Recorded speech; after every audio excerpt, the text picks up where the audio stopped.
China's space lab Tiangong-1 safely re-entered the Earth's atmosphere on Monday, breaking up over the South Pacific after 7 years in orbit. But some media use terms such as crashing and out of control to describe the incident.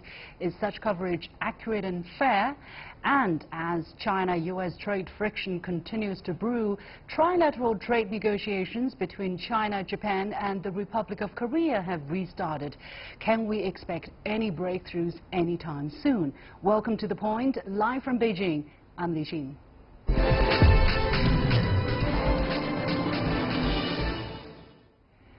Tiangong-1, China's experimental space lab, re-entered the Earth's atmosphere on Monday, ending its 7-year orbit around the Earth. The space lab mostly broke up upon hitting the atmosphere above the South Pacific Ocean. First launched in 2011, the space lab made important contributions to China's space program, housing visiting astronauts and paving the way for China's emerging space program. Now, China launched a second space lab, Tiangong-2, in September 2016, which continues to be operational. Now, some media covered Tiangong-1's re-entry using terms such as crash and out of control, but does such language capture what really happened? And what is China doing to develop its permanent space station, due to be completed by 2022?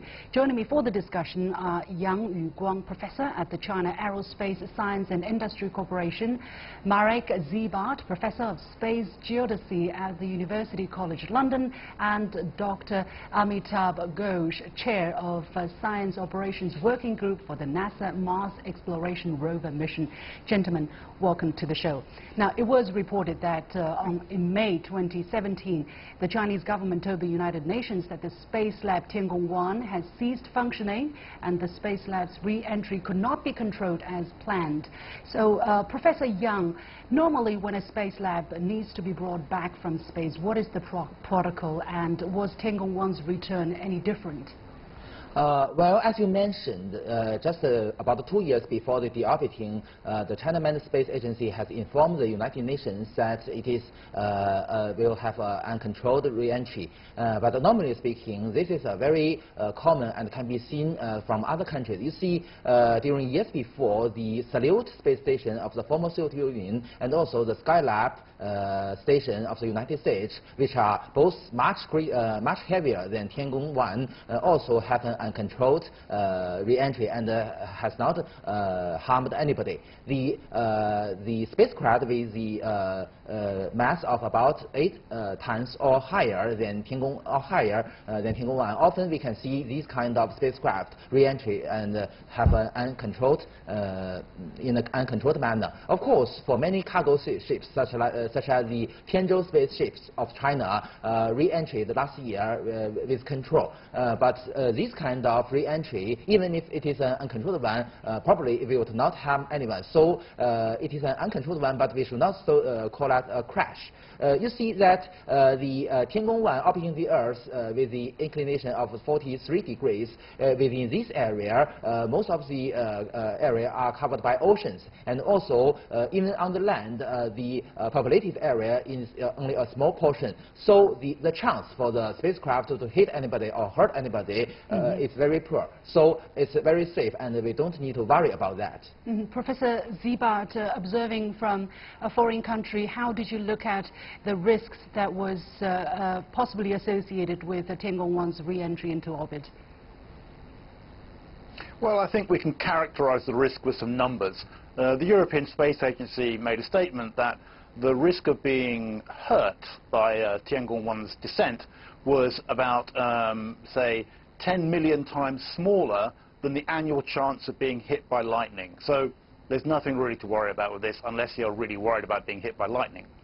Well, then why was there so much media coverage? I don't know, Dr. Ghosh, from your understanding, why there was so much media reports about such an object crashing back into the Earth? I mean, I got headlines pushed onto my cell phone telling me that is happening, and I was really actually quite shocked. So you know, my read is, you know, media is mostly privatized. They need to grab eyeballs. They need to have a sensational, you know, a headline or a story. And so perhaps the headlines were sensational. So, you know, I was vacationing in India and I've passed through the Middle East, and everywhere there was sensational headlines. I agree. So there is a little bit of, and I think the public also understands not to take these at face value. So, so when the media says alarming, it doesn't mean that the public always thinks that it's alarming. But you also have to think where the media is coming from. So if you tell an average man in the street that a truck is going to fall from space, then the second question they will ask you is, where is it going to fall? Is it going to fall on me? Is it going to fall on my city? So I guess there was a intuitive interest from the man in the street, which the media perhaps, you know, was addressing. So perhaps a human fear that, you know, this, although I completely agree, perhaps the odds of being hit is less than 10 million, 1/10 millionth of being hit by lightning. But at the same time, a man in the street anywhere in South America, in Asia, in America would say that. Right, that's what we're doing. That's my read. That's what we're doing, this discussion. So let us explain a little bit when a space object really gets out of control, which can happen, right? So, for instance, a dead satellite, when it comes back into the Earth, but is still orbiting, and I understand that Tiangong-1 actually continued to orbit the Earth for about 2 years before it crashed. So what was the difficult part for the researchers on the ground to try to forecast as much as they could when this was going to land and where this was going to land? Dr. Ghosh. So yes, there is going to be always difficulty. You know, the space is a frontier, and there is going to be surprises which come through, and some things like this would happen. And the risks are very small, as the gentleman before me said. Doesn't mean that we have to stop all research or all frontier research. So I think I think the people who were involved in this project, they tried to give a sense of where this is going to land, but not always is this possible. This was not perhaps a desired outcome, so it's not always possible. So a few reverses like this will happen, and I think when you plan such a thing, you also take into account that even if something goes wrong, then the chances of causing human damage on Earth is very, very negligible. Most of the Earth is covered by ocean, and and even where there is land, it's mostly uninhabited. If it landed on the Sahara Desert, nothing would have happened. So I think this is, yes, go ahead. Right. However, the Chinese scientists and researchers did lose control of Tiangong-1. Professor Ziebart, from your understanding, do you think the loss of command link to Tiangong-1 changed or affected in any way the manner of Tiangong-1's re-entry back into atmosphere? Well, theoretically, you want to control these things, control the descent. But the loss of communication is not such a terrible thing, as Dr. Ghosh was saying, because these objects largely, the shape of their trajectory in space is driven by gravity. And we can track these things with radar, so just because you've lost control of the object doesn't mean you don't know where it's going or how it's going to fly.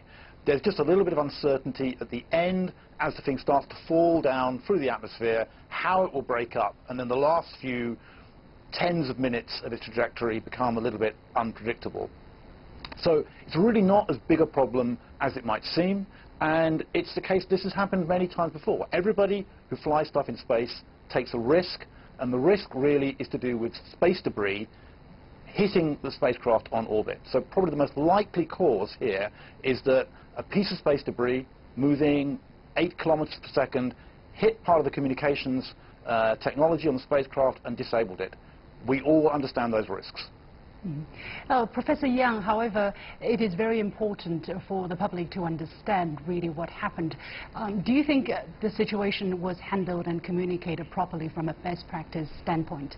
Of course, I think the public has some misunderstanding of this issue. You know that it is very difficult to predict the final ending point of the uncontrolled spacecraft. This is because you know that in a very high altitude, the density of the air is changing very quickly according to the activities of the sun, and it is very hard to predict. And also for an uncontrolled spacecraft, because the altitude is not in control, so we cannot predict the area which is facing the upwind. So it is very difficult for a very long-term prediction. But if it is near the end, maybe for instance, maybe 3 to 4 hours before, we can have a relatively accurate prediction. And also, as we have already discussed, whether it is uncontrolled or controlled re-entry, it will probably harm nobody. So I think the public, we should also have the responsibility to tell the public, you don't need to worry about it. Was it the correct word to use here, crash? Because in some media we're talking about this Tiangong-1 crashing back to Earth. I don't think crash is a right word. Maybe the Columbia accident, you can see crash, but for this kind of uncontrolled spacecraft, and also many other, because you know that the trajectory of this kind of uncontrolled spacecraft is quite different from those real crashes, such as the Columbia accident or the Challenger accident. This kind of re-entry, because the distance from re-entering the atmosphere and hitting the ground, it will have a very long distance.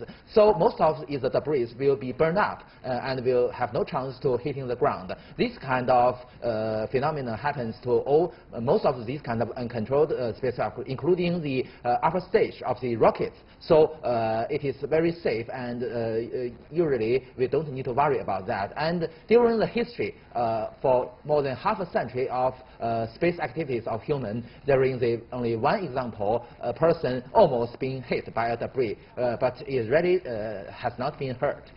So the re-entry of Tiangong-1, what does it do in terms of China's space program? Dr. Yang, very briefly, please. Well, Tiangong-1 is, you should call it not a space laboratory, but a target vehicle, because the main goal of this spacecraft is to test the rendezvous and the docking technology. The designed lifespan is 2 years, but it was much longer, so it has to do a very great contribution to China Aerospace, and we can call it a milestone of China's manned space program and the future space station. Mm-hmm. And Professor Ziebart, coming from your perspective, how do you look at the progress China has made so far with its space lab experiments with the goal of setting up China's space station by 2022? China should be rightly proud of its progress in becoming a spacefaring nation. No doubt about that. I think that probably an important point to make for all of us involved in this work is to act responsibly in space, because we're all now trying to exploit the common ground of space. And let's look at what happened with Tiangong-1. It's probably space debris is probably what disabled it. And so as more and more nations enter the domain of wanting to exploit space for commercial, scientific and military needs, then we need to try and ensure that that environment is safe to operate in. And that's down to responsible control of space debris. Dr. Ghosh, I think it's a very important topic here, acting responsible when we're trying to make better use of this common space.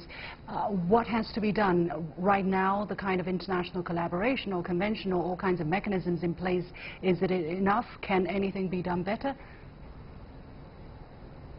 Well, of course, there is a huge ground for it, the legal perspective. So space is what everybody uses. There is a lot of space debris. I think there is a need for example, space debris is a problem. So there needs to be some sort of a protocol, some sort of an agreement internationally as to how the resources need to be used and shared.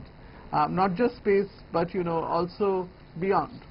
So beyond low Earth orbit into space, So there is a huge frontier which is opening up, and at some point the countries kind of have to come to a common ground as to what should be the acceptable norms of engagement. And with every little incident, we grow wiser a little bit, I hope. Many thanks to my three guests, Professor Yuguang at the China Aerospace Science and Industry Corporation, Professor Marek Ziebart from the University College London, and Dr. Amitabha Ghosh, Chair of the Science Operations Working Group for the NASA Mars Exploration Rover mission. And here is my point, my personal commentary. It is expected that larger-sized objects from space will disintegrate while re-entering the Earth's atmosphere and produce debris. However, as 70% of the Earth's surface is covered by sea and there are large, many sparsely populated areas, the likelihood that this kind of debris will cause human casualties or property damage is very small. According to NASA's estimates, during 2014, some 600 pieces of dead satellites, spent rocket stages and other debris re-enter the Earth's atmosphere. They had a total weight of over 100 tons, but we have yet to hear about any related casualty or damage. So people should pay attention to the so-called rain of junk, but there is no need to panic. Next time you receive an alarmist headline of a similar nature, inform yourself first before reacting. You're watching The Point with me, Liu Xin. We'll take a short break and we'll be back right after this.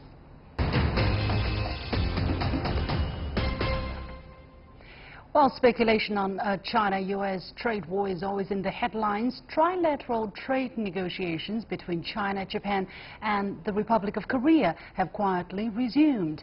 Nearly 1 year has passed since officials from the three countries held their previous round of trade talks. The latest and the 13th round of talks took place on March the 22nd and the 23rd in Seoul, South Korea. The three economies together make up some 1/5 of the world's GDP, and China and the South Korea already have a free trade agreement, or FTA, in effect. The idea of a trilateral free trade agreement was first raised in 2002 and talks began in 2012. However, due to political reasons, the talks have seen slow progress, especially in recent years. So can the talks make breakthroughs in the near future? How will a trilateral trade deal fit into a broader effort to clinch a 16-country regional trade deal known as RCEP to be concluded this year? Joining me for the discussion from Geneva, Switzerland is Dr. Wallace Cheng, Director of International Center for Trade and Sustainable Development, and from Boston, Dr. Victor Tail, Assistant Professor at the University of Hong Kong and Visiting Scholar at Harvard Law School. Gentlemen, welcome to the show. Dr. Cheng, let me ask you first, why do China, Japan and the Republic of Korea share the desire to reach a trilateral FTA? What's the status quo of trilateral trade and what difference the deal is expected to make?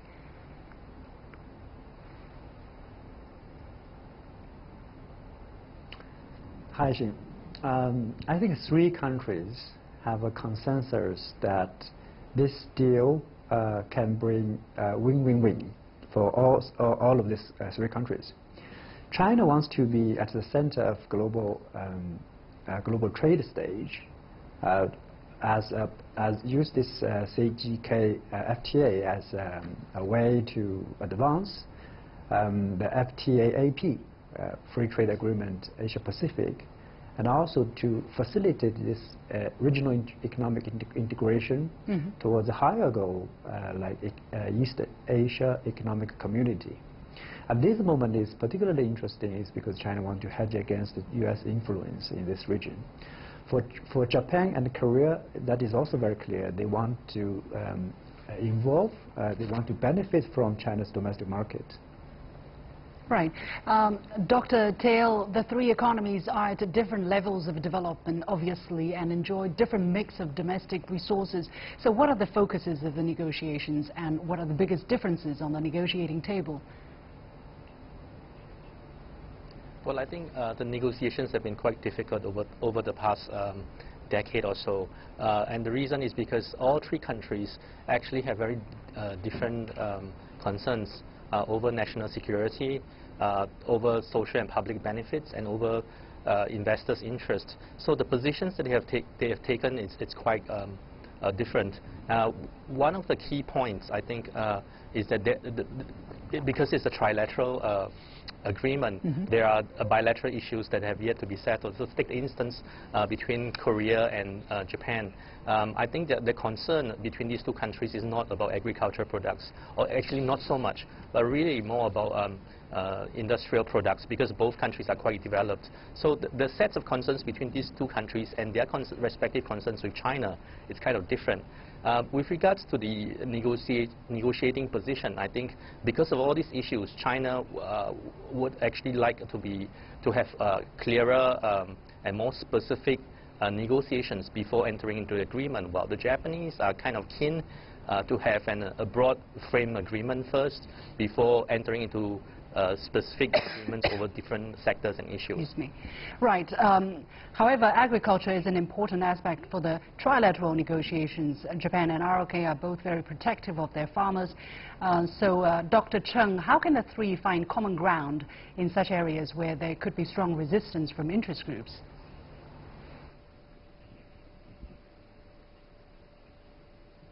This is a very important question. The agriculture negotiations always will be always difficult in many FTA negotiations. Particularly in CGK FTA case, it's agriculture and fisheries, sensitive sectors for Korea and Japan. But it's difficult, but it's not impossible. There are two reasons. First, China and Korea already have FTA. They already agreed a certain market opening in this sector already. For example, 64% of agricultural products in Korea will be open. The tariff will be limited in 10 years, and another 36% of Korea agricultural markets will be exempted for 20 years. So this leaves some space for both countries to work on. But also for Japan, since it's already in member part of the TPP, TPP 11, or called CPTPP. So in that regard, other partners like Australia, Canada already pushed a little bit Japan's position. So these two agreements, China, Korea, and Japan in TPP, already kind of prepared a kind of framework for the CGK FTAs in agriculture sector. Now, China, Another Japan point is very important is that Japan and Korea also see that they can get opportunities. Yeah, they can seek opportunities of Chinese increasing market for import food and agricultural goods. Now, China, Japan, and the ROK have agreed in principle to hold a trilateral summit in early May. At the meeting, which will be chaired by Japan, Chinese Premier Li Keqiang, Japanese Prime Minister Shinzo Abe, and ROK President Moon Jae-in are expected to meet. So, Professor Tail, what kind of opportunities are we looking at to boost the talks on the trilateral FTA at this moment? Well, I think there are a few factors that is external to the three countries. Well, and one of the factors is obviously the eradication, well, not eradication, but really the withdrawal of the United States from the TPP. This actually has great impetus to push Japan in taking the trilateral talks more seriously. At the same time, Prime Minister Abe has I would say a very strong motivation at the current moment to try and reach out and have some sort of agreement with the Chinese over a broad variety of issues. Now, one of these issues is obviously the trilateral talks, but this must be contextualized against his wanting to improve Sino-Japanese relations. I think this is one of the key areas that Prime Minister Abe has been wanting to do and has been unable to. And obviously, I think the developments on the Korean Peninsula is having an effect, given that the North Korea has started to, for once, started to reach out to the Chinese and the Americans and the South Koreans. I think it's providing the political backdrop for greater regional cooperation. Dr. Cheng, what will be the relationship between a possible China-Japan ROK FTA vis-a-vis other regional trade pacts that we have talked about, that, for instance, the TPP 11 or RCEP? What do you think? How will these regional and multilateral trade pacts interact with each other?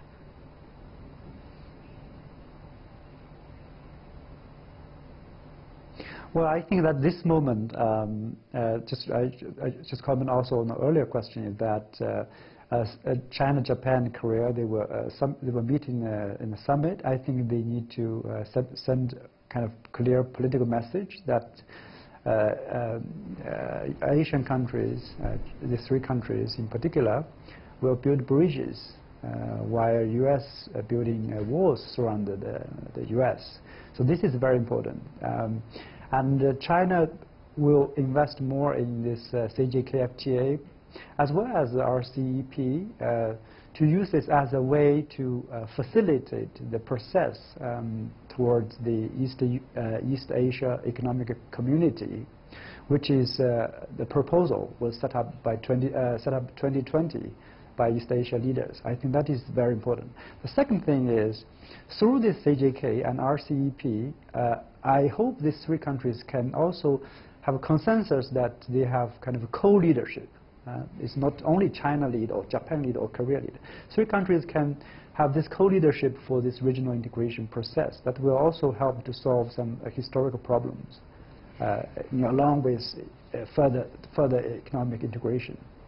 Professor Tail, finally, and keep your answers short, please. Now, the Regional Comprehensive Economic Partnership, or RCEP, is expected to wrap up negotiations this year. If everything goes smoothly, are we en route to see Asian integration, which might be equivalent to something like the European Union?